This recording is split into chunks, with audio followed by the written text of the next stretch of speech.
সত্যের কথা এমন ভাবে পেশ করেছেন যা গোটা পৃথিবীর মানুষ যদি হেদায়েত পেতে চায়, ছোট্ট সূরাটি তার জন্য যথেষ্ট। পড়েন আমার সাথে, কুল হুয়াল্লাহু আহাদ। পড়েন সবাই, কুল হুয়াল্লাহু আহাদ আল্লাহুস সামাদ লাম ইয়ালিদ ওয়া লাম ইউলাদ ওয়া লাম ইয়াকুল লাহু কুফুয়ান আহাদ। আল্লাহ পাক বলেন, হে নবী আপনি বলুন, আল্লাহ এক এবং একক, তার কোনো অংশীদার নাই, তিনি বেনিয়াজ, তিনি কাউকে জন্ম দেন নাই, তাকেও কেউ জন্ম দেয়নি। আকাশ আর জমিনে আল্লাহর সমকক্ষ কেউ নাই, কেউ নাই। তিনি এক এবং একক। তার একত্ববাদের দাওয়াত দেওয়ার জন্য অসংখ্য পয়গম্বর আল্লাহ পাক এই দুনিয়ায় পাঠিয়েছেন, আর সমস্ত পয়গম্বর দাওয়াত দিয়েছেন কি, লা ইলাহা ইল্লাল্লাহু মুহাম্মাদুর রাসূলুল্লাহ। সবাই দাওয়াত দিয়েছেন লা ইলাহা ইল্লাল্লাহ, লা ইলাহা ইল্লাল্লাহ, লা ইলাহা লা ইলাহা ইল্লাল্লাহ। কোন ইলাহ নাই, কোন আইনদাতা নাই, কোন বিধানদাতা নাই, কোন শাসনকর্তা নাই, আল্লাহ ছাড়া কেউ নাই। বলেন সুবহানাল্লাহ। আল্লাহ এক এবং একক, তিনি সব সৃষ্টি করেছেন। আল্লাহ পাক বলছেন, আল্লাহুল্লাযী খালাকাস সামাওয়াতি ওয়াল আরদা ওয়া আনজালা মিনাস সামাই মাআন ফাআখরাজা বিহি মিনাস সামারাতি রিজকান লাকুম। আল্লাহ হচ্ছেন তিনি যিনি আকাশ সৃষ্টি করেছেন, জমিন সৃষ্টি করেছেন, আর আকাশ থেকে পানি বর্ষণ করে তোমাদের খাদ্য উৎপাদন করে দিয়েছেন। এ পানি হচ্ছে মানুষের জন্য জীবন। পানির এক নাম কি? জোরে বলেন, পানির এক নাম কি? জীবন। এই পানি এক নাম জীবন। কিন্তু কর্ণফুলীর পানি যদি চট্টগ্রামে 10 ফুট উঁচা হয়ে আসে, পানির নাম হবে কি? নাম হবে মরণ। এই পানিকে কন্ট্রোল করেন আল্লাহ রাব্বুল আলামিন। আল্লাহ যদি ইচ্ছে করেন বেশি করে পানি দিয়া পুরা এলাকা ডুবাই দিতে পারেন, আবার ইচ্ছে করলে পানির ভিতরে মানুষ বাঁচাই দিতে পারেন, আগুনের মধ্যে মানুষ বাঁচাইতে পারেন। সমস্ত ক্ষমতা হচ্ছে, কর্তৃত্ব কেবলমাত্র আল্লাহ পাকের। কর্তৃত্ব কার? কর্তৃত্ব কার? আল্লাহ পাকের কর্তৃত্ব। হযরত নূহ আলাইহিস সালামের জামানায় 40 দিনের বন্যা। এই বন্যার পরে জাহাজ যখন নেমে গেল, তখন তিনি মনে মনে ভাবলেন, আমি তো জোড়ায় জোড়ায় করে সমস্ত প্রাণীগুলি আর মানুষগুলি, কিছু কিছু মানুষ যারা ঈমান এনেছিল তাদের জাহাজে উঠাইছে, কিন্তু একটি বুড়ি আমার উপর ঈমান এনেছিল, আর আমি তার ওয়াদা করেছিলাম সাথে করে নিয়ে যাব, আমি তো তার কথা ভুলে গিয়েছি। অনুশোচনা এলো। জাহাজ থেকে নেমে চতুর্দিকে লক্ষ্য করলেন, মানুষ নাই, জনপদ নাই, সব শেষ হয়ে গেছে। পাহাড় পর্বত কাত হয়ে পড়েছে, বিল্ডিং গুলি শেষ হয়ে গিয়েছে, কোন জনপদে কোনো প্রাণী নাই, প্রাণী বলতে কিছুই নাই। হঠাৎ দূরে দেখলেন একটা কুড়ে ঘরের মতো দেখা যায়। ভাবলেন, এত বড় বন্যার ভিতরে কুড়ে ঘর কেমনে থাকলো? আস্তে করে হেঁটে গেলেন কুড়ে ঘরের কাছে। ভেতরে মানুষ আছে বলে মনে হলো। বাইরের থেকে প্রশ্ন করলেন, ভিতরে কে? জবাব এলো, আমি এই ঘরের মালিক, আমি এক বুড়ি বিধবা এক মহিলা। তখন নেমে গেল। তখন তিনি মনে মনে ভাবলেন, আমি তো জোড়ায় জোড়ায় করে সমস্ত প্রাণীগুলি আর মানুষগুলি, কিছু কিছু মানুষ যারা ঈমান এনেছিল তাদের জাহাজে উঠাইছে, কিন্তু একটি বুড়ি আমার উপর ঈমান এনেছিল, আর আমি তার ওয়াদা করেছিলাম সাথে করে নিয়ে যাব, আমি তো তার কথা ভুলে গিয়েছি। অনুশোচনা এলো। জাহাজ থেকে নেমে চতুর্দিকে লক্ষ্য করলেন, মানুষ নাই, জনপদ নাই, সব শেষ হয়ে গেছে। পাহাড় পর্বত কাত হয়ে পড়েছে, বিল্ডিং গুলি শেষ হয়ে গিয়েছে, কোন জনপদে কোনো প্রাণী নাই, প্রাণী বলতে কিছুই নাই। হঠাৎ দূরে দেখলেন একটা কুড়ে ঘরের মতো দেখা যায়। ভাবলেন, এত বড় বন্যার ভিতরে কুড়ে ঘর কেমনে থাকলো? আস্তে করে হেঁটে গেলেন কুড়ে ঘরের কাছে। ভেতরে মানুষ আছে বলে মনে হলো। বাইরের থেকে প্রশ্ন করলেন, ভিতরে কে? জবাব এলো, আমি এই ঘরের মালিক, আমি এক বুড়ি বিধবা এক মহিলা। আপনি কে? তিনি বললেন, আমি হচ্ছি এই জামানার পয়গম্বর হযরত নূহ আলাইহিস সালাম। বুড়ি বলছেন, আমারও ধারণা তাই। আপনি আমাকে ওয়াদা করেছিলেন বন্যা হলে পরে, বন্যার আভাস যখন আপনি পাবেন, আমাকে আপনি সাথে করে জাহাজে উঠায় নিয়ে দিবেন। আমার মনে হয় বন্যা কবে হবে সেই খবর দেওয়ার জন্য আপনি এসেছেন।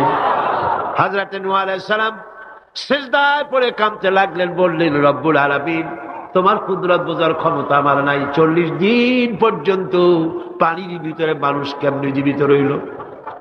আল্লাহ পাক শোনালেন, নূহ, বিপদ যখন এলো, তুমি তোমার উম্মতকে ভুলে যেতে পেরেছো, ভুলে গিয়েছো, কিন্তু আমি রব্বুল আলামিন রহমানুর রহিম, আমি আমার বান্দিরে ভুলি নাই।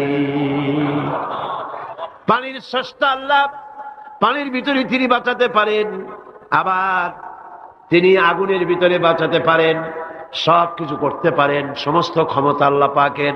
সমস্ত ক্ষমতা কার? আরো জোরে বলেন, কার? আল্লাহ পাক বলেন, এভাবে করে আমি আকাশ সৃষ্টি করেছি, জমিন সৃষ্টি করেছি, বৃষ্টি দিয়েছি, আর চন্দ্র সূর্য তৈরি করেছি। তারপরে আমি তোমাদেরকে নিয়ামত দিয়ে ভরে দিয়েছি। ওয়া ইন তাউদ্দু নি'মাতাল্লাহি লা তুহসুহা।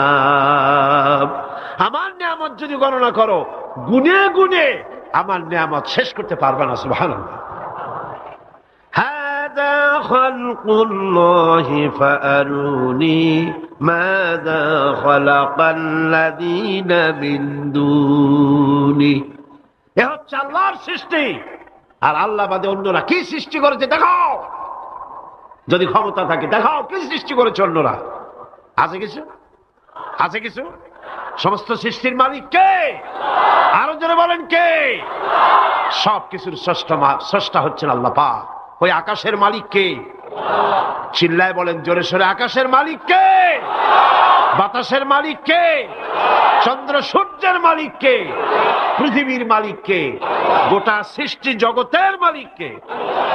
সবকিছুর মালিক যিনি, তিনি বলছেন এগুলি সব আমি সৃষ্টি করেছি। ফারুনি মাযা খালাকাল্লাযীনা মিন দুনি। আমি ছাড়া অন্যরা কে কি তৈরি করেছে দেখাও। আল্লাহ রাব্বুল আলামিন এভাবে করে মানুষের জন্য সব কিছু সৃষ্টি করেছেন। তার খাবারের ব্যবস্থা করেছেন, পড়ার ব্যবস্থা করেছেন, গাছপালা তৈরি করেছেন, পানি তৈরি করেছেন, সব ব্যবস্থা করে দিয়েছেন। এমনকি শীতকালে পিঠা খাবেন, রসের ব্যবস্থাও করে দিয়েছে। চট্টগ্রামের রস আছে না? কি গাছের রস? খেজুর গাছের রস। এই খেজুর গাছের গোড়া খুঁজতে খুঁজতে 5 মাইল নিচেও যদি চলে যান, খেজুর গাছের মাথায় যেমন রস পাওয়া যায়, খেজুর গাছের 5 মাইল নিচে কি ওরকম এক ফোঁটা পানি পাওয়া যাবে? খেজুর গাছের ভিতরেও কি তেমন পাওয়া যাবে? ঠিক জায়গা মতো কাটলে যেমন রস পাওয়া যাবে, অন্য জায়গায় পাওয়া যাবে না। আবার খেজুর গাছের পাশে একটা নিম গাছ আছে, কিয়ামত পর্যন্ত নিম গাছ গিয়া শোষেন। মিষ্টি লাগবে? কি লাগবে? আল্লাহ রাব্বুল আলামিন, আপনি পিঠা খাবেন, খেজুর গাছ দিয়ে রস তৈরি করে দিলেন। পায়েস খাবেন, চাউল তৈরি করে দিলেন, গম দিয়ে দিলেন। গোশ খাবেন, কিমা খাবেন, কি খাবেন, সমস্ত কিছু রব্বুল আলামিন তৈরি করে মানুষের সামনে দিয়ে দিলেন। আর বললেন, খাও, পান করো, খাও, আর আমার শুকর আদায় করো। মাঝে মধ্যে পড়ো আলহামদুলিল্লাহি রাব্বিল আলামিন। এই যে ঠান্ডায় গোটা পৃথিবী, এখনো ঠান্ডা শুরু হয়নি। এই ঠান্ডা শুরু না হওয়ার কারণ আমরা। এটা কারণ কারা? আমরাই। গ্লোবাল ক্লাইমেটের চেঞ্জ এসেছে, গোটা দুনিয়া আবহাওয়ার পরিবর্তন হয়ে গিয়েছে। শীতের সময় শীত নাই, গরমের সময় গরম নাই। এটা কি খুব ভালো? এটা কি? এটা রোগ ব্যাধি বেশি হওয়ার লক্ষণ। শীত যখন আসে, এত প্রচন্ড শীত, গোটা পৃথিবী যত এসি আছে, সমস্ত শক্তিশালী এসি প্লান্ট একযোগে যদি ছেড়ে দেওয়া হয়, আল্লাহ শীতকালে শীত দেন, তার সহস্র কোটি কোটি ভাগের এক ভাগের শীতও কি পৃথিবীর মানুষ তার যন্ত্রপাতি দিয়ে তৈরি করতে পারবে? পারবে। সূর্য দিয়ে প্রতি মুহূর্তে আল্লাহ পাক যে তাপ দেন, গোটা বিশ্বের সমস্ত আগুন একসঙ্গে যদি জ্বালানো হয়, সেই তাপ কি তৈরি করা সম্ভব হবে? হবে না। আল্লাহ রাব্বুল আলামিন মানুষের কল্যাণের জন্য মানুষের যা কিছু প্রয়োজন সবকিছু একটা একটা করে এভাবে তৈরি করে মানুষের সামনে সবকিছু দিয়ে দিয়েছেন এবং প্রয়োজন মিটিয়ে দিয়েছেন। যার যা প্রয়োজন তা তিনি মিটিয়ে দিয়েছেন। আমাদের দেশে, আমার দেশের বাঘ, আমার দেশের হরিণ, আমার দেশের কুকুর, তাদের গায়ে তারা যে ধরনের ইউরোপ আমেরিকার শীত প্রধান দেশের পশুগুলি এরকমের না। তার মানে হলো আমার দেশ শীত প্রধান নয়, ছোট্ট ছোট্ট পশম হলে চলে, কিন্তু শীত প্রধান দেশের কুকুরগুলি, বাঘ এবং সিংহ যেগুলি জঙ্গলে থাকে, তাদের গায়ে এমন লম্বা লম্বা পশম দিয়ে আল্লাহ চামড়া বানায় দিয়েছেন, যা দিয়ে তার সম্পূর্ণ শরীরটা ঢেকে যেতেছে। স্থায়ী কম্বলের ব্যবস্থা রব্বুল আলামিন করে দিয়েছেন। কে দিয়েছেন? আল্লাহ পাক দিয়েছেন। এবং সেই চামড়া দিয়ে, সে চামড়া যেন আপনি ব্যবহার করতে পারেন, সেজন্য আল্লাহ পাক আপনার জন্য সুন্দর করে সেই চামড়া দিয়ে কাপড় চোপড় তৈরি করার, জামা ব্যবহার করার সব ব্যবস্থা আল্লাহ করে দিয়েছেন। কম্বল তৈরি করার ব্যবস্থা করে দিয়েছেন। আল্লাহ পাক যা খুশি তাই করতে পারেন। কোরআন বলতেছে ফাআলুল লিমা ইউরিদ, যা খুশি তাই তিনি করেন। লা ইউসআলু আম্মা ইয়াফআলু ওয়া হুম ইউসআলুন, তিনি যা করেন সেজন্য কারো কাছে তাকে কৈফিয়ত দিতে হয় না, বরং গোটা বিশ্ব আল্লাহর কাছে কৈফিয়ত দিতে বাধ্য। সমস্ত বিশ্ব কৈফিয়ত দিতে কার কাছে বাধ্য? আল্লাহ পাকের কাছে কৈফিয়ত দিতে বাধ্য। প্রচন্ড শক্তির মালিক। মানুষেরা বোঝে না, ক্ষমতায় যখন আসে তখন চতুর্দিকে দেখে ক্ষমতার ক্ষমতা, কি যে করবে দিশা করতে পারে না। সারা জীবন ক্ষমতায় টিকে থাকার জন্য সর্বাত্মক প্রচেষ্টা চালায়, দেশ যখন পাইছি আর ছাড়বো না, ঠিক কিনা? এই চেষ্টা চালায়। কিন্তু আল্লাহ পাকের মূল ক্ষমতা তো আল্লাহর হাতে। আল্লাহ পাক ক্ষমতা দিয়ে বলেন লিনানজুরাকুম কাইফা তা'মালুন, ক্ষমতা দিয়ে তাকায় থাকি তোমার আমলটা কি হয় তা দেখার জন্য, তুমি করোটা কি সেইটা দেখার জন্য আমি দেখি। লিনানজুরাকুম কাইফা তা'মালুন। মানুষ ক্ষমতা হাতে পায়, অত্যাচারের স্টিম রোলার চালায়, আল্লাহ দেখতে থাকে। আর আল্লাহ যখন অ্যাকশন নেন, সেই অ্যাকশন থেকে তাকে কেউ বাঁচাইতে পারে না। প্রচন্ড ক্ষমতার মালিক। রাতকে দিন বানাতে পারেন, দিনকে রাত বানাতে পারেন, আমিরকে ফকির বানাতে পারেন, ফকিরকে আমির বানায় দিতে পারেন, রাস্তার লোক ধরে নিয়ে প্রেসিডেন্ট বানায় দিতে পারেন, আবার নারাজ হলে পরে জুতার মালা দিয়া জেলখানায় ঢুকাইয়া দিতে পারেন। ক্ষমতায় থাকাকালীন ফুলের মালা এত বেশি পায়, ফুলের মালায় গলা ভরে যায়। গাবতলীর কোরবানির হাটেও এত মালা পায় না। এত মালা গলায় দিয়া আনন্দে ফুর্তিতে মারতে থাকে। আমার বন্ধুগণ মনে রাখেন, ফুলের মালায় আত্মহারা হয়েও না যারা ক্ষমতায় থাকো। এই ফুলের মালা আর ফাঁসির রশি একেবারেই পাশাপাশি। ফুলের মালা থেকে ফুলগুলি ঝরে পড়লেই ওই রশিটাই ফাঁসি হওয়ার জন্য যথেষ্ট, ঠিক কিনা? মানুষ বোঝে না, বোঝে না। আল্লাহ বলেন আমি তাকায় থাকি, দেখি কি করো, তোমার আমলটা কেমন হয়। ক্ষমতার মালিক আল্লাহ, দেওয়ার মালিক আল্লাহ।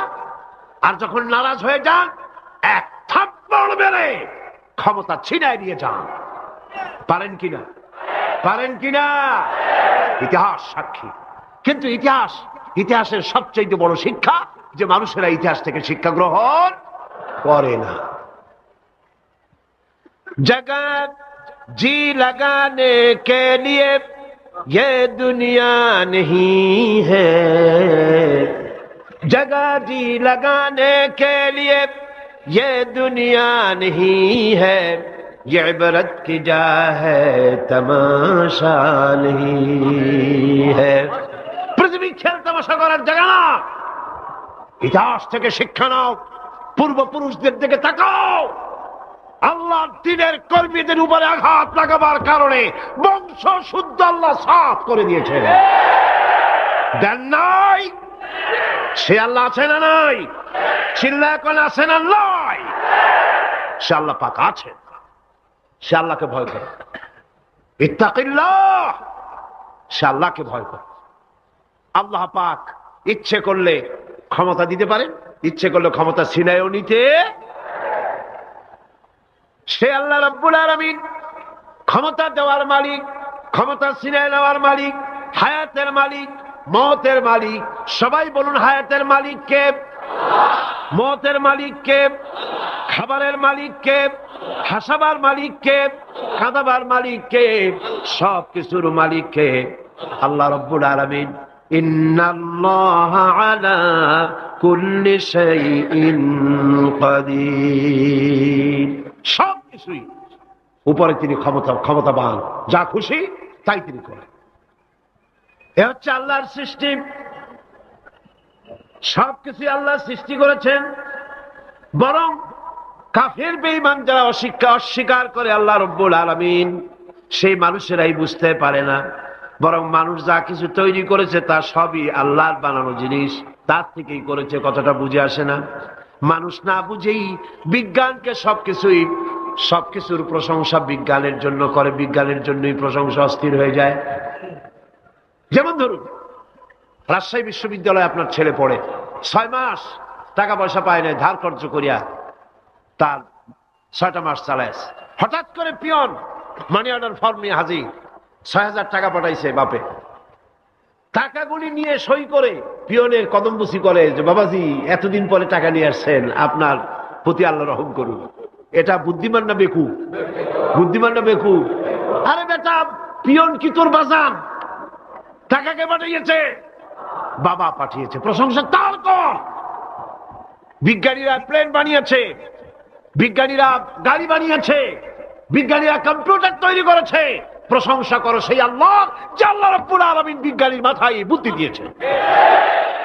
প্রশংসা কার? আল্লাহ পাকের প্রশংসা করতে হবে।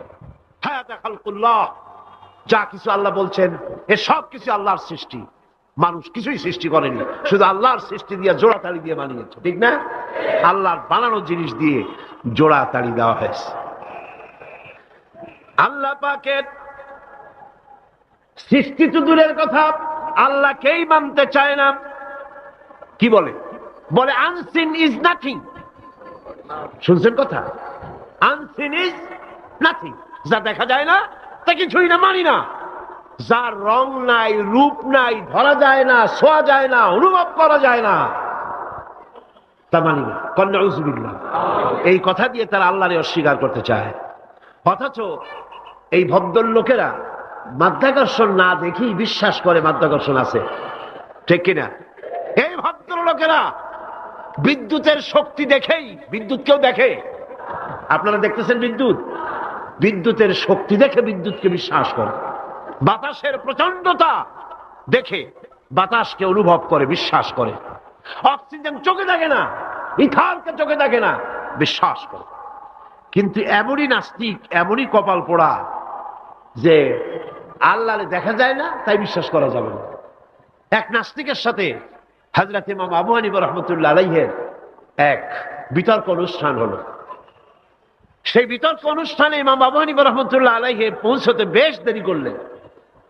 নাস্তিক তখন উপস্থিত জনতাকে বলছে, দেখো তোমাদের ইমাম, তোমাদের ইসলামী চিন্তাবিদ যুক্তিতে দুর্বল, সেই জন্য আসতেছে না। বেশ কিছুক্ষণ দেরি করে তিনি উপস্থিত হলেন।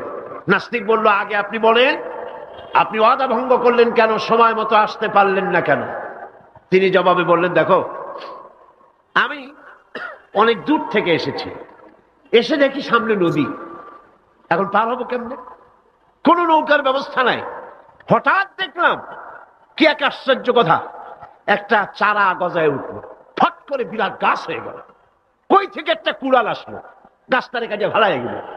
তারপরে এলো করাত, বানাইলো তক্তা, এরপরে আসলো লোহা, পড়লো হাতুড়ি, হয়ে গেল নৌকা। বাহ কি মজা! এরপর নৌকা নামলো নদীতে, আমি উঠে বসলাম, এই পাড়ি দিয়ে আসলাম, তাই যা একটু দেরি হলো। নাস্তিক কয় যে কি সর্বনাশ, এই লোকের সাথে আমি তর্ক করবার মাথা তুই স্ক্রু শটটা দিলা। তাহলে আন্দাজে আন্দাজে একটা গাছ হয়ে গেল ফট করিয়া। তারপরে কুড়াল আসলো, তক্তা হইল, বিনা মিস্ত্রিতে নৌকা হইল। এটা কেমনে সম্ভব? ইমাম সাহেব বলেন, আমার বিতর্ক শেষ। বিনা মিস্ত্রিতে যদি, তোমার যুক্তি মতে বিনা মিস্ত্রিতে যদি একটা নৌকা না হতে পারে, এই বিশ্ব তৈরি হলো কি করে বিনা মিস্ত্রিতে? ওই বিশাল আকাশ হলো কিভাবে? এই বিরাট চন্দ্র সূর্য হলো কিভাবে? কি করে তোমার ওই বডি তৈরি হলো? নাস্তিক চেয়ার থেকে নেমে ইমামের কাদমের উপরে পড়ে গেল, বলে আল্লাহু আকবার, আমি অন্যায় করেছি, আল্লাহ আমারে মাফ করে দাও।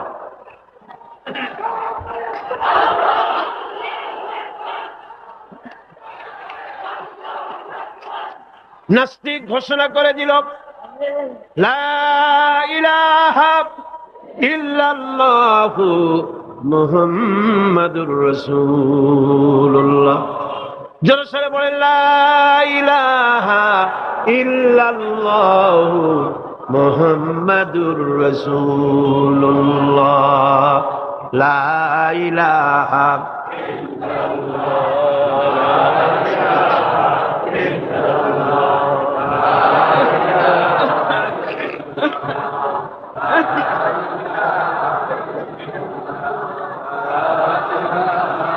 খালকুল্লাহ। এ হলো আল্লাহর সৃষ্টি। কার সৃষ্টি? বলেন সবাই খুশি হয়ে, কার সৃষ্টি? ফারুনি মাযা খালাকাল্লাযিনা মিন দুনি। আল্লাহ ছাড়া কে কি বানাইছে দেখো। সব কে বানিয়েছে? খুশি হইয়া, বুক ফুলাইয়া জোরে কোন কে বানিয়েছে? ওই আল্লাহ রাব্বুল আলামিন বলেন, দুনিয়ার সব দিক থেকে চোখ ফিরাইয়া এবার নিজের দিকে তাকাও। ওয়াফি আনফুসিকুম ওয়াফি আনফুসিকুম আফালা তুবসিরুন। এমনকি তোমাদের নিজেদের মধ্যেও আমার নিদর্শন আছে। তারা কি তা অনুধাবন করে না? তোমার মধ্যেও আমার নিদর্শন আছে। কার মধ্যে? আমাদের মধ্যে। কোন কার মধ্যে? আমাদের মধ্যে আল্লাহর নিদর্শন আছে। মানুষ যদি তার নিজের দেহের প্রতি লক্ষ্য করে, তাহলে সে মহান আল্লাহ পাকের অসংখ্য কুদরত দেখতে পাবে। যেমন একটি শিশু যখন জন্ম হয়, তখন তার হাড়ের পরিমাণ হয় 305টি। 305টি। পরে এগুলি একটা দুটো মিশে গিয়ে পরিমাণ দাঁড়ায় 206টি হাড়। 560টি পেশি দিয়ে এই হাড়গুলিকে বেঁধে রাখা হয় এবং মোট গিরার পরিমাণ দাঁড়ায় 100 গিরা। আপনি কি জানেন আপনার আঙ্গুলের মাথা থেকে বাহু পর্যন্ত কয়টা গিরা আছে? গণবেন কখন? কিলাকিলি করেই তো কুল পান না। দেখেন না গিরা কতগুলা। আঙ্গুলের এই আঙ্গুলের মধ্যেই কতগুলা গিরা। এখানে গিরা, সেখানে গিরা, এখানে গিরা, এখানে গিরা, এখানে গিরা, বাহুতে গিরা। গিরা যদি একটাও না হতো, হাতটা হাত হইতো না। হাত কি হইতো? লাঠি। লাঠি হইতো। ভাত খাওয়া যাইতো না। ভাত খাইতে গেলে মাখানো লাগে কিনা? মাখানো লাগে না? মাখাইবেন কি দিয়ে? হাতগুলা, আঙ্গুলে গিরা নাই, সব কাঁটা চামচ। আর কেলুতে গিরা নাই, হাত ক্লোজ হবে না, নিজের মুখে আসবে না। দুই হাতের মাথায় একজন বসবে, একজন আর একজনের খাওয়াবে। তাও আবার খাওয়াই দিকে মুখের মধ্যে না গিয়ে নাকের সিধার মধ্যে গিয়ে হাসতেছেন। সুবহানাল্লাহ। ওয়াফি আনফুসিকুম আফালা তুবসিরুন। তোমার ভেতরে আমার নিদর্শন আছে, অনুধাবন করো। মানব শরীর এক আশ্চর্য মেশিন। সুবহানাল্লাহ। আশ্চর্য মেশিন। লক্ষ কোটি সেল এবং নার্ভ সেল দিয়ে জটিল মেশিন পত্রের সমন্বয় এই দেহ তৈরি করা হয়েছে। এবং এই শরীরের ভিতরে দুটো মূল্যবান জিনিস আছে। তার একটি হচ্ছে কন্ট্রোল রুম, যাকে বলা হয় ব্রেইন। যেটা কি? ব্রেইন। আরেকটি হচ্ছে জেনারেটর। সেই জেনারেটরটা কি? হার্ট, আপনার হৃৎপিণ্ড। ওয়াফি আনফুসিকুম আফালা তুবসিরুন। লক্ষ্য করো না? কেমনে? তোমার শরীরের দিকে তাকাও না। Brain, control room. হার্টের কাজ হচ্ছে রক্তগুলিকে সার্কুলার করা, রক্তগুলিকে পৌঁছে দেওয়া সর্বত্র। যা খাচ্ছেন সমস্ত খাদ্যগুলিকে রক্ত তৈরি হচ্ছে, হার্টের কাজ হলো এটাকে এইভাবে করে করে পৌঁছে দেওয়া। আর এই রক্তগুলি যদি না পৌঁছায়, শরীরের যে অংশে রক্ত পৌঁছাবে না সে অংশ কি হবে? প্যারালাইজড হবে, অবশ হবে। মাশাআল্লাহ, আপনারা সব ডাক্তার বুঝতে পারতেছেন, কথা বুঝে ফেলতেছেন, আলহামদুলিল্লাহ। রক্ত পৌঁছাবে না, প্যারালাইজড হয়ে যাবে। এই জন্য আল্লাহ কি করেছেন, পায়ের বুড়ো আঙ্গুল থেকে শুরু করে মস্তিষ্কের মাথা পর্যন্ত অসংখ্য নার্ভ, শিরা উপশিরা দিয়ে ভরে দিয়েছেন। কত শিরা, কত উপশিরা! চিকিৎসা বিজ্ঞানীরা বলেছেন মানুষের দেহের ভিতরে যত শিরা এবং উপশিরা আছে সবগুলি যদি বের করে একটার সাথে আর একটা গিরা দেওয়া হয় তাহলে তা এত লম্বা হবে যা দিয়া গোটা পৃথিবী 3 বার ঘোরা যাবে। এই শিরা উপশিরা গুলি যদি ছিঁড়ে ছিঁড়ে শরীর থেকে বের করে করে পাশাপাশি যদি সাজানো হয় তাহলে 3 একর জমিন লাগবে সাজায়া রাখতে। এত শিরা উপশিরা দিয়ে এই পৃথিবী, এই শরীরটাকে আল্লাহ পাক সাজিয়ে দিয়েছেন, গুছিয়ে দিয়েছেন। অসংখ্য শিরা উপশিরা। হার্টের কাজ হলো রক্ত আসতেছে পাঞ্চ করে করে, এভাবে করে করে রক্ত পৌঁছায় দিচ্ছে হার্ট থেকে, তার মাথা থেকে শুরু করে পা পর্যন্ত। হার্ট প্রতি মিনিটে 10 পাউন্ড রক্ত সঞ্চালন করছে। ব্যায়ামের সময়ের পরিমাণ গিয়ে দাঁড়ায় 30 পাউন্ডে। এবং এক সময় যদি আপনি আহত হন, অনেকগুলি রক্ত যদি বেরিয়ে যায়, অন্তত 2.5 পাউন্ডের মতো রক্ত আপনার শরীরের মধ্যে সব সময় রিজার্ভ থাকে। কে রাখে? কে রাখে? কে রাখে? সুবহানাল্লাহ। এবার আপনার হার্ট যদি দুর্বল হয়, হার্ট অ্যাটাক হয় না? চিটাগাঙ্গে নাও হইতে পারে, নাকি হয়? হার্ট যদি অ্যাটাক হয়, হার্ট অ্যাটাক হয় কেন? হার্টের যেই জিনিস ভেতর দিয়ে রক্তগুলি প্রবাহিত হয়, আর্টারি যেগুলি, এই আর্টারিগুলি যদি অতিরিক্ত চর্বির কারণে, অনেকে তো খায় জম্মের খাওয়া, ডাইনি বাই তাকায় না, সুবহানাল্লাহ, 4 আঙ্গুল কপাল বাদ দিয়ার সব পেট, খাওয়ার সময় বিসমিল্লাহ কয় না, শেষও আলহামদুলিল্লাহ কয় না, খায় আর কয় যা মজা হইছে, খা কুলু ওয়া তামাত্তাউ। পাইকারি দরে খেলে পরে চর্বি হবে। এই চর্বিগুলো গিয়ে হার্টের যে আর্টারিগুলি আছে, রগ আছে, এই রগগুলির ভিতরে চর্বি জমে যায়। চর্বি জমার কারণে রক্ত পাস করতে পারে না, হার্ট অ্যাটাক করে। হার্ট অ্যাটাক করলে পরে রোগী যদি বেঁচে যায় তাহলে বাইপাস অপারেশন করতে হয়। বাইপাস অপারেশন করতে যখন যায় তখন তার জন্য রগ দরকার। ওই যেটা ব্লক হয়েছে ওটা ফেলে দিতে হবে, নতুন আরেকটা রগ লাগবে। এবার আপনি দেখেন আমার আল্লাহর কুদরতের দিকে তাকান। আপনার হার্ট অ্যাটাক করতে পারে, নতুন করে একটা রগের দরকার হতে পারে। এই রগ গরুর রগ দিয়া হবে না, এই রগটা ছাগলের রগ দিয়া হবে না। কোথায় পাবেন রগ? কে দেবে আপনার রগ? আল্লাহ পাক আপনার পায়ের ভেতরে রানের মধ্য দিয়া স্পায়ার রগ সেখানে রেখে দিয়েছেন। হার্ট অপারেশন যখন করা হয় ডাক্তারেরা ব্লক করা হার্ট, ওই রগটাকে ফেলে দিয়া উরুর ভিতর থেকে রগ বের করে কলিজার মধ্যে লাগায়া দেয়। সুবহানাল্লাহ। 2টি মাত্র কিডনি হলে, 1টি মাত্র কিডনি হলে শরীরটা আপনার বেঁচে যায়। আল্লাহ রাব্বুল আলামিন শরীরের ভিতরে 2টা কিডনি দিয়েছেন। কিডনির নাম জীবন। কিডনির নাম কি? কিডনি অচল হলে আপনি অচল হয়ে যাবেন, শরীর ফুলে যাবে, আপনি মরে যাবেন তাড়াতাড়ি করে, রক্ত শূন্যতা দেখা দেবে। কিডনিকে বাঁচায় রাখা প্রত্যেকের জন্য জরুরি। আর কিডনি বাঁচাবার জন্য পানি খাবেন বেশি করে। কি খাবেন? কি খাবেন? পানি। সুবহানাল্লাহ, সুবহানাল্লাহ। এ পানি কার নিয়ামত, পানির অপচয় করবেন না। আমার নবী বলেছেন প্রবাহমান নদীর ঘাটে বসেও 1 ফোঁটা পানির অপচয় করো না। প্রবাহমান নদীর ঘাটে বসেও পানির অপচয় করো না। সুবহানাল্লাহ।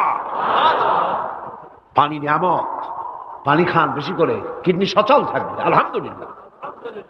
একটা কিডনি হলে চলে, আল্লাহ পাক 2টি কিডনি দিয়েছেন, একটা বন্ধ হলে যেন আর একটা দিয়ে সে যেন চলতে পারে। সুবহানাল্লাহ। মানুষের শরীরের ভেতরে এই পরিমাণ লেমন আছে যা দিয়া একটা ঘর সাদা বানানো যায়, এই পরিমাণ ফসফরাস আছে যা দিয়া 2500 ম্যাচ বানানো যায়। তোমার শরীরের ভিতরে আমার নিদর্শন আছে। মানুষের এই আশ্চর্যজনক দেহটাকে ঢেকে দেওয়া হয়েছে একটি শীতাতপ নিয়ন্ত্রিত চামড়া দিয়া। সেই চামড়াটা 20 বর্গ ফিট। এই চামড়ার ভেতরে রয়েছে অসংখ্য লোমকূপ। অসংখ্য লোমকূপ দিয়ে এই চামড়াটা তৈরি করে দেওয়া হয়েছে এবং এই চামড়া দিয়ে শীত এবং গরম অনুভব করার শক্তি দেওয়া হয়েছে। দুটি চোখ দেওয়া হয়েছে, শ্রবণের জন্য কান দেওয়া হয়েছে। কে তিনি যিনি আমরা চোখ দিয়া নেগেটিভ দেখি? চোখ দিয়া কি দেখি? চোখ দিয়া দৃশ্যের নেগেটিভটা দেখি, ওই দেখার সাথে সাথে ব্রেনের ভিতরে গিয়া কোন শক্তি পজিটিভ বানায়া আমারে দেখায়। তার নাম কি? আমার কানের ভিতরে অসংখ্য শব্দ চতুর্দিক থেকে আসে, শব্দগুলিকে বিন্যস্ত করে একটা একটা করে শুনবার জন্য আমার কে কানের ভিতরে কে ব্যবস্থা করে দিয়েছেন? তার নাম কি? একটা মাত্র জিহ্বা, একটি মাত্র জিহ্বা মুখের মধ্যে আল্লাহ দান করেছেন। এই জিহ্বার ভিতরে কত স্বাদ আল্লাহ রব্বুল আলামিন দান করে দিলেন। এই জিহ্বায় রসগোল্লার স্বাদ একরকম, জিলাপির স্বাদ আর একরকম, চানাচুরের স্বাদ একরকম, পুঁটি মাছের স্বাদ একরকম, লোট্টা ফিশের স্বাদ আর একরকম, ঠিক কিনা? শুটকি মাছের স্বাদ আর একরকম, কাবাবের স্বাদ আর একরকম, আপেলের স্বাদ একরকম, বড়ের স্বাদ একরকম। একটা জিহ্বা দিয়া হাজারো স্বাদ নেওয়ার তৌফিক দিলেন আল্লাহ। সেই খাবার সময় বিসমিল্লাহ বলে না, পরেও আলহামদুলিল্লাহ কয় না। এত নিয়ামত দিয়ে আল্লাহ পাক এই সজীব শরীরকে সাজিয়েছেন, শরীরটাকে সুন্দর করেছেন, সুগঠিত করেছেন। আল্লাহ পাক বলেন তোমার শরীরের ভিতরে রয়েছে আমার দৃষ্টান্ত, এগুলি দেখো। তোমার ব্রেইন, মানুষের মাথায় যে মাথার ভিতরে যে ব্রেইন দেওয়া হয়েছে, এর ভিতরে রয়েছে অসংখ্য সেল, যার মধ্যে বুদ্ধি, প্রজ্ঞা, সুখ, দুঃখ, মেমোরি। এই পৃথিবীতে মানুষের মাথায় যে ব্রেন দেওয়া হয়েছে, এটা সর্বোচ্চ ওজন হচ্ছে 3 পাউন্ড। 3 পাউন্ড ওজনের এই বস্তুটিকে রাখা হয় মাথার খুঁড়ির মধ্যে, মাথার মাঝখানে। এই ব্রেন দেহের কোটি কোটি সেনা প্রহরীকে পাহারার কাজে লাগায়। এই ব্রেন বুদ্ধি করে, বুদ্ধি দিয়ে লাগায়। কম্পিউটারের যে মেমোরি শক্তি আছে, পৃথিবীর মানুষের মাথায় আল্লাহ পাক যে মেমোরি দিয়েছেন, যে স্মৃতি শক্তি দিয়েছেন, সারা পৃথিবীর সমস্ত ডাটা, সমস্ত ইনফরমেশন সবগুলি মানুষ যদি তার মেমোরিতে নিয়ে নেয়, তারপরেও আল্লাহ পাক মেমোরিতে এত জায়গা করেছেন যে তার 1,00,000 ভাগের 1 ভাগও ভরবে না। এই ব্রেন দিয়ে আল্লাহ পাক মানুষকে বুঝতে বলেছেন, তাকাও, লক্ষ্য করো, আমার পৃথিবী দেখো, দুনিয়া দেখো, নিজেকে দেখো এবং আমার অস্তিত্বের কথা স্বীকার করো। আমি তোমাকে সৃষ্টি করেছি। আল্লাহ পাক বলেন হাদা খালকুল্লাহি ফাআরুনি মাযা খালাকাল্লাযীনা মিন দুনিহি বালিয যালিমুনা ফি যালালিম মুবিন। এ হচ্ছে আল্লাহর সৃষ্টি। এখন দেখাও তো অন্যরা কি সৃষ্টি করেছে, অন্যরা কি সৃষ্টি করেছে? আছে কিছু? অন্যরা আল্লাহর জিনিস দিয়া, তারা আল্লাহর জিনিস দিয়ে জোড়াতালি দিয়ে তৈরি করেছে, কিন্তু সমস্ত সৃষ্টির মূল হচ্ছে আল্লাহ পাক। আজকে আমাদের সন্তানদেরকে যদি কোরআন থেকে আজকে যে কথাগুলি বললাম, এই কথাগুলি যদি কলেজে বিশ্ববিদ্যালয়ে পড়ানো হতো, আমার ছেলে কি নাস্তিক হতে পারত? বলেন, আমার এই ছেলে কলেজে বিশ্ববিদ্যালয়ে যেসব ছেলেপেলেরা পড়ে, এগুলি কি বোম্বাই থেকে আসছে না মঙ্গল গ্রহ থেকে নাজিল হয়েছে? আমাদের ছেলেপেলে কিনা? এই ছেলে যখন প্রাইমারি স্কুলে পড়তো, তখন রমজান মাসে সেহরি করতে না উঠাইলে সকালবেলায় মা বাপের উপরে অভিমান করে, রাগ করে, কান্দাকাটি করে না খাইয়া সারাদিন রোজা রেখেছে, ঠিক না? বলেন আমার এই কথাটা ঠিক কিনা? এই ছেলেটি প্রাইমারি ছেড়ে হাই স্কুলে যখন গিয়েছে, তখনও সে নামাজ পড়তো, আলেম ওলামা দেখলে ভক্তি করত, শ্রদ্ধা করত। যেই না কলেজে ঢুকলো, নামাজ গেল, রোজা গেল, চরিত্র গেল। এরপরে আলেম ওলামা পীর বুজুর্গ দেখলি বলতে থাকে, এরা এই দেশটারে খাইছে, তারা দেশ খাইলো কেমন? আলেম ওলামারা তারা কি দেশে কখনো ক্ষমতায় গেছে? বলেন গেছে? আলেম ওলামা তো জীবনে ক্ষমতাই যায় নাই, তারা দেশ খাইলো কি করে? যারা ক্ষমতায় থাকে ওরা খায় না, যারা ক্ষমতায় যায় না ওরা খায় জম্মের খাওয়া। আশ্চর্য কথা, তারাই দেশ তারা খাইছে। নামাজ নাই, রোজা নাই, তারপরে বলা শুরু করে আল্লাহ নাই। এরপরে ডুফুর্তি, নো চিন্তা, জেনা, ব্যভিচার, মদ, জুয়া ইত্যাদিতে লিপ্ত হয়ে গেল। আমার সোনার টুকরা ছেলে যেই না গেল বিশ্ববিদ্যালয়, কয়লার টুকরায় পরিণত হয়ে গেল। ঠিক কিনা? এটা কে করলো? কে করলো? করেছে এক শ্রেণীর শিক্ষক নামের কলঙ্ক, যারা শান্তিনিকেতনের গোলাম, যারা মার্কস এবং লেনিনের গোলাম, মাও সেতুংয়ের গোলাম। এই গোলামেরা দুনিয়ার মানুষকে, আমার সন্তানগুলিকে ধ্বংস করে দিল। আজ যদি আমি আলোচনার শুরুতেই বলেছিলাম, যদি কোরআন এবং সুন্নাহ যদি পড়ানো হতো কলেজ বিশ্ববিদ্যালয়ে, তাহলে আমার এই সন্তানগুলি চোর হতো না, ডাকাত হতো না, জেনাকার হতো না, বদমাশ হতো না, খাঁটি মুসলমান হয়ে বেরিয়ে আসতো, যা দেখলে আমাদের চক্ষু ঠান্ডা হয়ে যেত। যেরকম সুবহানাল্লাহ। সেই ধরনের এই কোরআন ভিত্তিক শিক্ষা ব্যবস্থা বাংলাদেশে চালু হোক, তা কি আপনারা চান? জোরে বলেন চান? যারা চান দু হাত উঁচু করে দেখান।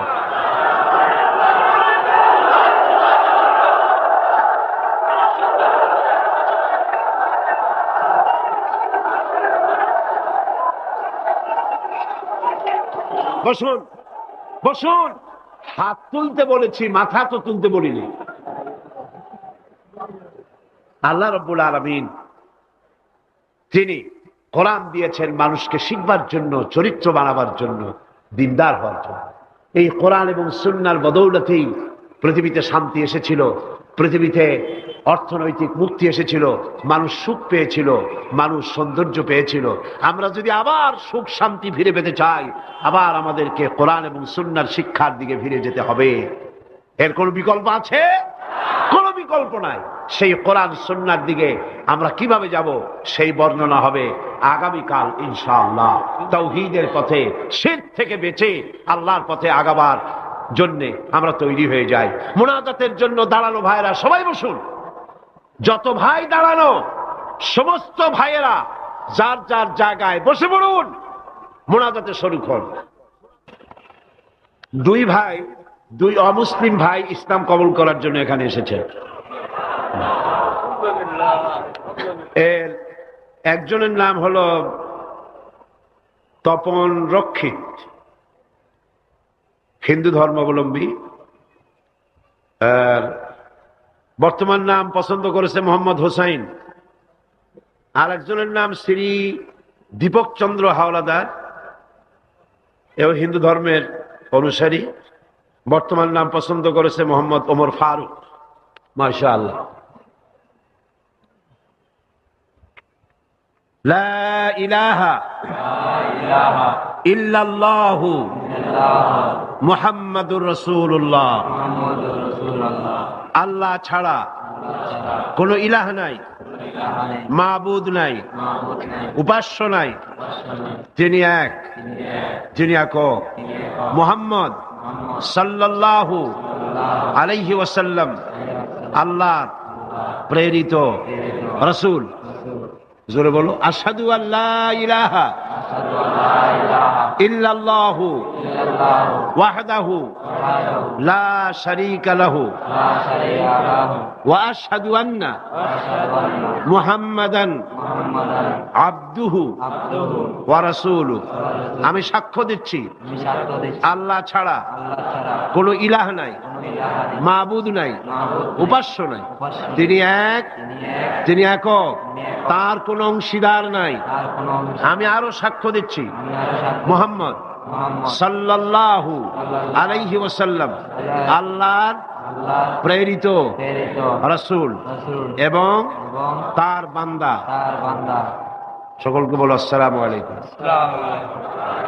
এই দুই তরুণ যুবক একটু আগে মুশরিক ছিল, এখন তারা আমাদের তাওহীদি ভাই।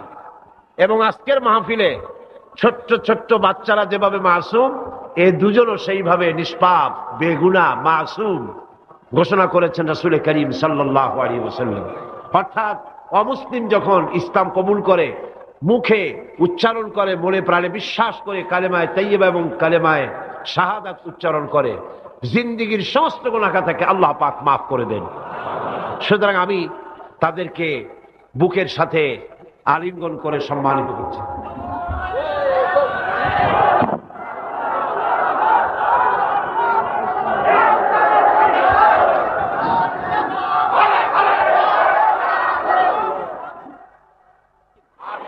اللهم آمين.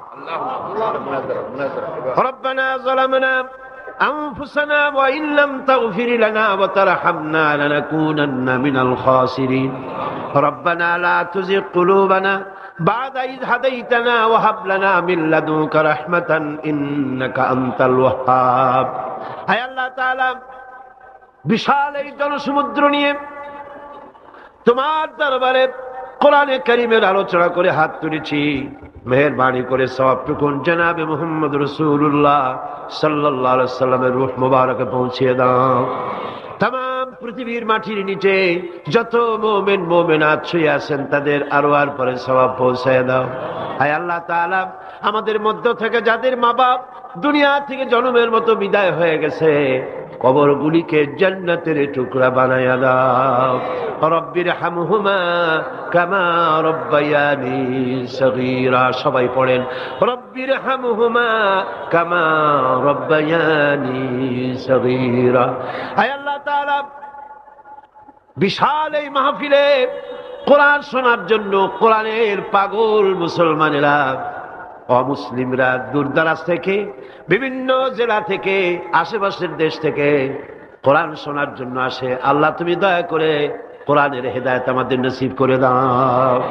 আমাদের এই দেশটি কোরআনের শাসন দিয়ে পরিচালিত হয়েছে, এই দৃশ্য আমাদের চোখে দেখার তৌফিক দান করে দিও। হে আল্লাহ তাআলা, এ বিশাল মাহফিল পরিচালনা করতে গিয়ে ইসলামী সমাজ কল্যাণ পরিষদ প্রতি বছর হিমশিম খেয়ে যায়। সামান্য একটা মেয়ের বিয়েতে কত টাকা লাগে, লক্ষ লক্ষ টাকা সেখানে খরচ হয়ে যায় ছেলে মেয়ের বিয়েতে। আর এত বড় বিশাল প্যান্ডেল, এত লাইট, এত মাইক, এত প্রচার, এত মাইকিং, এত হ্যান্ডবিল, এত পোস্টার, এত মেহমান। আয় আল্লাহ তাআলা, এত ভলেন্টিয়ার, কত বেশি খরচ হতেছে। আল্লাহ তোমার বান্দাদেরকে বোঝার তৌফিক দিয়ে দাও। তোমার দিনদার, ইমানদার, মালদার সমস্ত মানুষদেরকে এই বিশাল মাহফিলে আর্থিক দিক থেকে সহযোগিতা করার তৌফিক দান করে দাও রব্বুল আলামিন। 5 দিন মাহফিলের 2 দিন চলে গেল, আর 3 দিন আমাদের সামনে তোমার কুদরতের আপন কুদরতি নিজাম দিয়া বাকি 3 দিন আল্লাহ তুমি চালাইয়া দিও। এই মাহফিল যেন ঋণগ্রস্ত হয় না, আল্লাহ ঋণ পরিশোধের তৌফিক দান করে দিও রব্বুল আলামিন। সকলকে হেদায়েত নসিব করে দিও। হে আল্লাহ তাআলা, আমাদের জীবনের রোগ ব্যাধি মাফ করে দিও, আমাদের আশা আকাঙ্ক্ষা জীবনের নেক বাসনা পুরা করে দিও। মা বোনেরা কষ্ট করে আসেন, হে আল্লাহ মা বোনদের উপরে তোমার খাস রহমত নাজিল করো। আগামী বৃহস্পতিবার মা বোনদের জন্য আলাদা ভাবে সকাল বেলায় যে আয়োজন করা হবে, হে আল্লাহ সেখানে চিরগংবাসী সমস্ত মহিলাদেরকে আসার তৌফিক দান করে দিও। তাদের জন্য আলাদা ভাবে কোরআনের কথা, হাদিসের কথা তাদের শোনাবার তৌফিক দান করে দিও রব্বুল আলামিন। এই মাহফিল কিয়ামত পর্যন্ত আল্লাহ তুমি কবুল করো। এই মাঠ যারা দিলেন, হে আল্লাহ প্যারেড ময়দান, রজব আলী ময়দান যারা ছেড়ে দিল, আল্লাহ তুমি তাদেরকে জান্নাতের ময়দান ছেড়ে দিও রব্বুল আলামিন। কোরআনের কথা আজকে বললাম, কোরআনের শিক্ষার কথা বললাম। আমার জাতিকে, এই দেশের সরকারকে এই কথাটা বোঝার তৌফিক দান করে দাও। ধর্ম নিরপেক্ষ মতবাদ একটি কুফরি মতবাদ, মুসলমানদের জন্য গ্রহণযোগ্য মতবাদ এটা না। এই জিনিসটা তাদের বোঝার তৌফিক দাও। ধর্ম নিরপেক্ষ শিক্ষা ব্যবস্থাকে দূরে ছুঁড়ে মেরে কোরআন সুন্নাহ অনুযায়ী ইসলামী শিক্ষা চালু করার তৌফিক এদের দিয়ে দাও। আয় আল্লাহ, যে সমস্ত মেহমানদেরকে এখানে দাওয়াত দেওয়া হয়েছে, সমস্ত মেহমান সহি সালামতে তাদের যাতায়াতের ব্যবস্থা করে দিও এবং তাদেরকে সুন্দর করে উপস্থাপনা করার, বলার তৌফিক দান করে দিও রব্বুল আলামিন। তুমি আমাদের দিনের সমস্ত নেক কামনা পুরা করো এবং আমাদেরকে তোমার খাঁটি গোলামদের মধ্যে শামিল করো রব্বুল আলামিন। কিয়ামতের দিন তুমি মেহেরবানি করে আমাদেরকে তোমার গোলাম হিসাবে কবুল করে নিও। ربنا تقبل منا إنك أنت السميع العليم وتب علينا إنك أنت التواب الرحيم سبحان ربك رب العزة عما يصفون وسلام على المرسلين الحمد لله رب العالمين واجعل آخر كلمة عند الموت لا إله إلا الله محمد رسول الله السلام عليكم ورحمة الله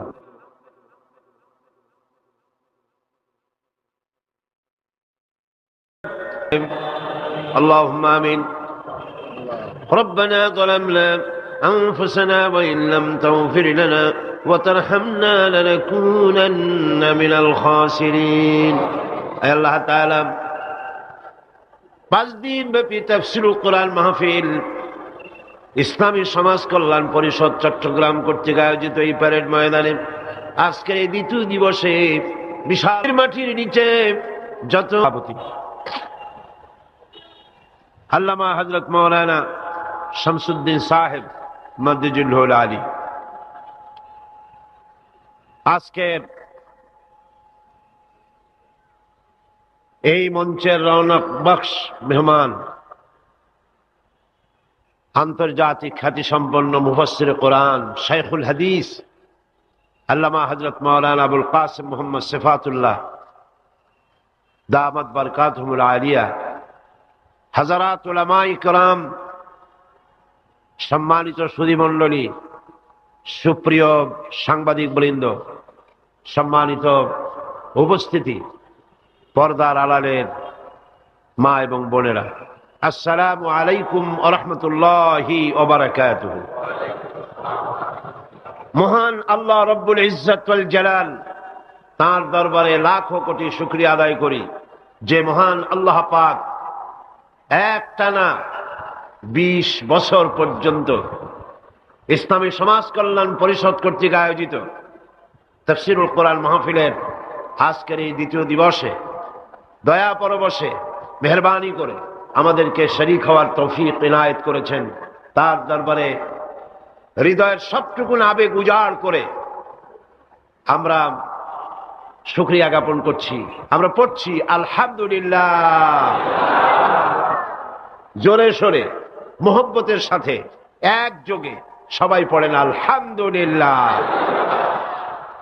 আজকের মাহফিলে যে সমস্ত মুসলিম ভাইরা এসেছেন আমি তাদেরকেও মাহফিলের পক্ষ থেকে স্বাগতম জানাই ওয়েলকাম করি তাদেরকে সুস্বাগতম বলছি তাদেরকে মোবারকবাদ জানাচ্ছি শুভেচ্ছা জানাচ্ছি কারণ মহাগ্রন্থ আল কোরআন শুধুমাত্র মুসলমানদের জন্য অবতীর্ণ হয় নাই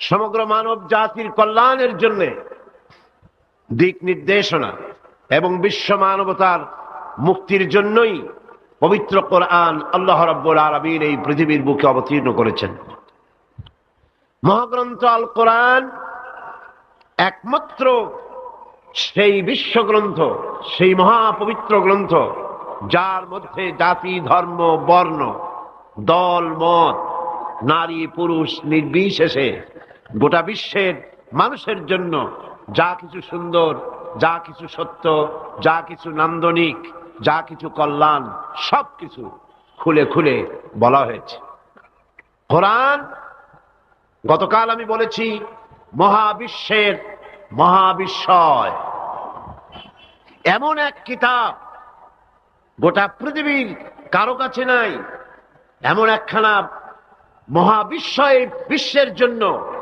যার ভেতরে সমস্ত কথা আল্লাহ পাক বলে দিয়েছেন তিবিয়ানান লিকুল্লি শাই সবকিছুকে খুলে খুলে আল্লাহ পাক বয়ান করেছেন আলহামদুলিল্লাহ এর ভেতরে রয়েছে বিজ্ঞান দর্শন ইতিহাস খতত্ব ভূতত্ত্ব নৃতত্ত্ব রয়েছে বোটানি জুলজি রয়েছে অ্যানাটমি সার্জারি বোটানিক্যাল ব্যাপার স্যাপার political science philosophy medical science কি নাই স্বরাষ্ট্রনীতি পররাষ্ট্রনীতি যুদ্ধ সন্ধি চুক্তি উত্তরাধিকার আইন মিরাসি আইন যাকে বলা হয় ফৌজদারি দণ্ডবিধি জীবন, সমাজ, রাষ্ট্র, ইহকালের শান্তি, পরকালের মুক্তি, যা কিছু প্রয়োজন সব কিছুকেই আল্লাহ পাক এই কোরআনে কারীমের মধ্যে মানুষের জন্য হাদিয়া হিসেবে সর্বশেষ সর্বশ্রেষ্ঠ নিয়ামত হিসেবে বিশ্ববাসীর জন্য দান করেছেন। সুবহানাল্লাহ। আজ সৌভাগ্যবান জাতি পৃথিবীর এই মুসলমান, পৃথিবীর মানুষ, পৃথিবীর শ্রেষ্ঠ সৌভাগ্যবান জাতি মুসলমান, যেহেতু কোরআন তাদের কাছে আছে। আমি কথা মনে প্রাণে বিশ্বাস করি, হয়তো আপনারা আমার সাথে একমত হবেন, আমাদের দেশের কলেজ বিশ্ববিদ্যালয়গুলিতে মাদ্রাসা শিক্ষার মতো কোরআন হাদিসকে যদি বাধ্যতামূলক করে 30 পারা কোরআন শরীফের তাফসীর পড়ানো হতো, যদি 6খানা বিশুদ্ধ হাদিসে প্রতিটি হাদিস অর্থ এবং ব্যাখ্যা সহকারে পড়ানো হতো, তাহলে শিক্ষাঙ্গনগুলি থেকে ডাকাত, দর্শনকারী, চোর, মাস্তান, চাঁদাবাজ বেরোতো না। শিক্ষাঙ্গনগুলি থেকে বেরোতো কি? শিক্ষাঙ্গনগুলি, কলেজ বিশ্ববিদ্যালয়গুলি আমাদেরকে উপহার দিত খান জাহান আলী, উপহার দিত শাহ আমানত, শাহ মখদুম, উপহার দিত শহীদ তিতুমির, সালাউদ্দিন আইয়ুবী, জামাল উদ্দিন আফগানির মতো দেশপ্রেমিক নেতা, বিশ্বজোড়া নেতা, উপহার দিয়ে দেশকে তারা ধন্য করে দিত। ওনারা বলছেন মাদ্রাসা শিক্ষার প্রয়োজন নাই, ধর্ম শিক্ষার প্রয়োজন নাই।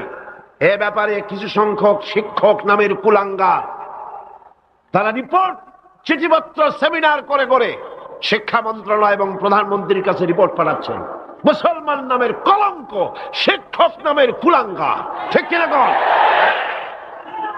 আজ পর্যন্ত এই পৃথিবীতে সত্য, সত্যবাদিতা, সততা, ন্যায়নিষ্ঠা, চরিত্র, ভদ্রতা, ভালোবাসা, পরোপকার, ভালো ভালো গুণাবলী পৃথিবীতে যতটুকুন অবশিষ্ট আছে তা অবশ্যই মাদ্রাসা শিক্ষার কারণেই আছে, অবশ্যই তা কোরআন এবং হাদিসের শিক্ষার কারণেই আছে।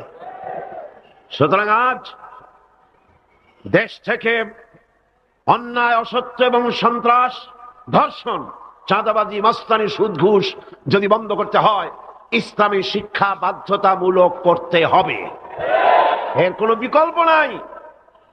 ইসলামী শিক্ষার বিরুদ্ধে যারা উঠে পড়ে লেগেছেন তাদের জানতে হবে, আপনারা এই দেশের জনগণের রিভিনিউ দিয়া, এই দেশের 12 কোটি মুসলমানের রক্তার্জিত পয়সা দিয়ে আপনার বউর পরনের শাড়ি পেঁচানো হয়েছে। এদেশের 12 কোটি মুসলমানের রক্তার্জিত পয়সা দিয়ে আপনার গাড়ির চাকা ঘোরে। আপনার বাড়িতে এসি, টিভি, আপনার বাড়িতে সুখ সৌন্দর্য যা কিছু আছে এদেশের মুসলমানদের রক্তের বিনিময়তা আছে। সুতরাং ভারতকে খুশি করার জন্য ইসলামী শিক্ষার বিরুদ্ধে যে ষড়যন্ত্র চালু হয়েছে, সেই ষড়যন্ত্রের বিরুদ্ধে সকল জাতিকে, জাতি ধর্ম নির্বিশেষে ঐক্যবদ্ধ হয়ে প্রতিবাদ গড়ে তুলতে হবে, প্রতিরোধ গড়ে তুলতে হবে।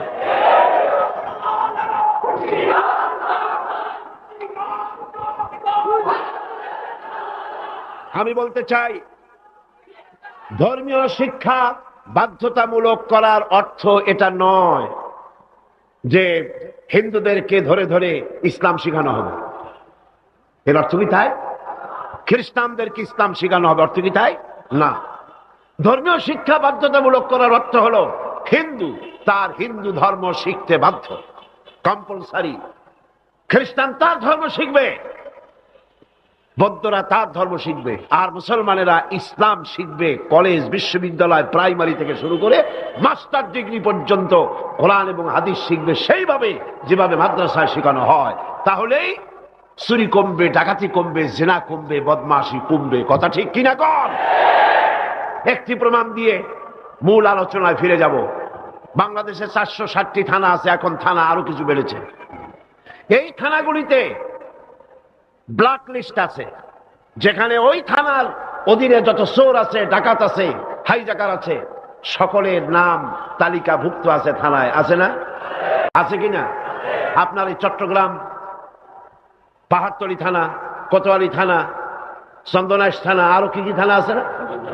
হ্যাঁ, ডবল এক্স, ডবল মুরিং থানা আছে, এই সমস্ত সাতকানিয়া থানা আছে। এই সমস্ত থানায় আপনি চেক করেন, ওসি সাহেবকে বলেন আপনার এই থানায় বিগত 26 বছরের ব্ল্যাক লিস্টটা দেখান। যেই লিস্টিতে আপনার থানার চোর, ডাকাত, জেনাকার, বদমাশ, ছিনতাইকারী, মাস্তান, চাঁদাবাজ, ধর্ষণকারী যাদের লিস্ট আছে ওই লিস্ট আমাকে একটু দেন। দেখুন 26 বছরের এই লিস্টের ভিতরে মৌলানা সাহেবের নাম আছে কয়টা? হাফেজে কোরআনের নাম আছে কয়টা? মাদ্রাসা শিক্ষকের নাম আছে কয়টা? চোর, ডাকাত, লুটেরার নাম আছে কয়টা? অর্থ কি দাঁড়ালো? অর্থ দাঁড়ালো এই মাদ্রাসা শিক্ষা জাতিকে উপহার দেয় সৎ এবং চরিত্রবান নাগরিক। কলেজ বিশ্ববিদ্যালয়কে আমি খারাপ বলি না, পাত্র তো নিশ্চয়ই ভালো, এ মাইক তো অবশ্যই ভালো, তাফসীর হবে ভালো, বক্তব্য হবে ভালো, জাতি গঠনের কথা হবে ভালো, কিন্তু অশ্লীল গান যখন এটা দিয়ে প্রচার হবে তখন মাইক খারাপ না যে গায় সে খারাপ? তাহলে কলেজ বিশ্ববিদ্যালয় নিশ্চয়ই খারাপ নয়। কলেজ বিশ্ববিদ্যালয় পবিত্র শিক্ষাঙ্গন, অপবিত্র দুষ্ট হচ্ছে সেই সরকার যে সরকার কলেজ বিশ্ববিদ্যালয় থেকে ভালো চরিত্রবান ছাত্র তৈরির জন্য শিক্ষানীতি ইসলামী করে না। আল্লাহ রাব্বুল আলামিন এ জাতিকে সুমতি দান করুন বলি আমিন। কোরআন কি শিখায়? আসুন কোরআনের কাছে যাই। কোরআনের শিক্ষানীতি আমরা আসছি, সেদিকে সরকারকে বুঝাতে চাই। নিশ্চয়ই সরকারের কেরামন কাতিবিনরা এখানে ঘোরাফেরা করতেছেন, আছে না? ভালো করে লিখেন, উল্টা পাল্টা করে লিখবেন না, যেহেতু কলম বুমেরাং হতে সময় লাগে না, সময় লাগে না। যেটা বলি সেটাই লিখেন, সরকারকে জানিয়ে দেন দেশের জনগণ কুদরতে খোদা শিক্ষা কমিশন রিপোর্টকে ধিক্কার দেয়, থুথু নিক্ষেপ করে। এদেশের 12 কোটি জনগণ তারা চায় এই কোরআনের শিক্ষা। কিসের শিক্ষা? কোরআনের শিক্ষা চায়।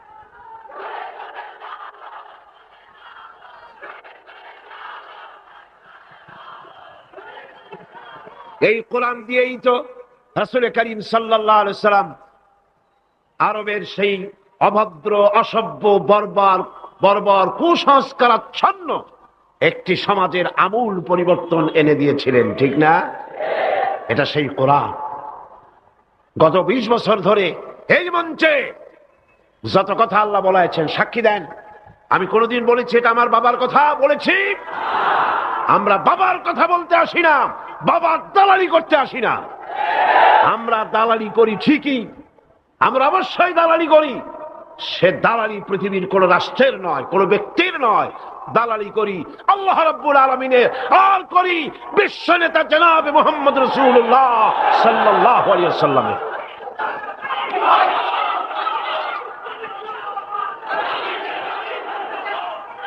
এই দালালি যদি অপরাধ হয়, এই দালালি যদি অপরাধ হয়, তাহলে এই অপরাধের জন্য ফাঁসির মঞ্চে চড়তে রাজি আছি।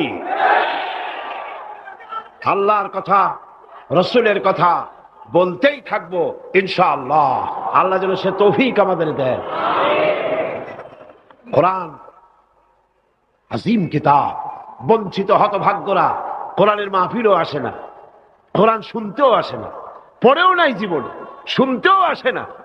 আছে কিছু পত্রিকা ভারতের টাকায় বাইর করছে, রঙিন রঙিন পত্রিকা, প্রত্যেক জেলায় জেলায় বিশাল বিশাল ভবন। কোথায় টাকা পাও বুঝি? সময় আসবে প্রতিটি পায়ের হিসাব দিতে হবে।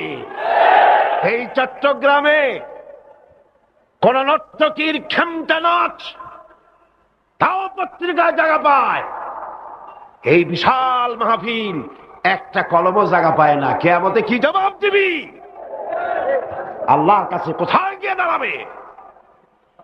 মুসলমান নামের কলঙ্ক, সাংবাদিক নামের কলঙ্ক, যারা কোরআনের মর্যাদা দিতে জানে না, আর যারা জানে তাদের উপর আল্লাহ রহমত নাজিল হোক। জোরে বলেন আমিন, জোরে বলেন আমিন। আর যারা সাংবাদিকতার মুখে কালিমা লেপন করে ভারতের পা চাটা গোলাম হয়েছে, আল্লাহ তাদেরকে হেদায়েত নসিব করে দিন। ভারত তোমারে বাঁচাবে না, ভারতের টাকা বাঁচাতে পারবে না। যখন গজব আসবে টেলিফোন করে তোমার বাবাজিদের খবর দেবারও সময় পাবা না। কোরআনের কাছে আসো, কোরআন তোমাকে মুক্তি দেবে। কে মুক্তি দেবে? কোরআন। বিজ্ঞানে ভরা, রাষ্ট্রবিজ্ঞানে ভরা। কে বলেছে কোরআন তাবিজ তদবিরের কিতাব?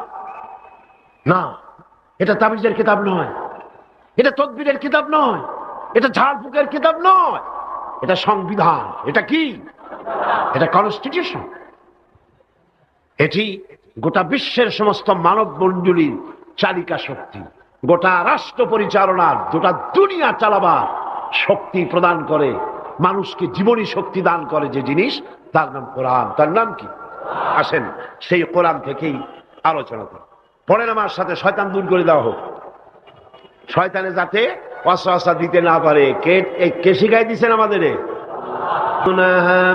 وألقى في الأرض رواسي أن تميد بكم وبث فيها من كل دابة وأنزلنا من السماء ماء فأنبتنا فيها من كل زوج كريم هذا خلق الله فأروني ماذا خلق الذين من دونه بل الظالمون في ضلال مبين صدق الله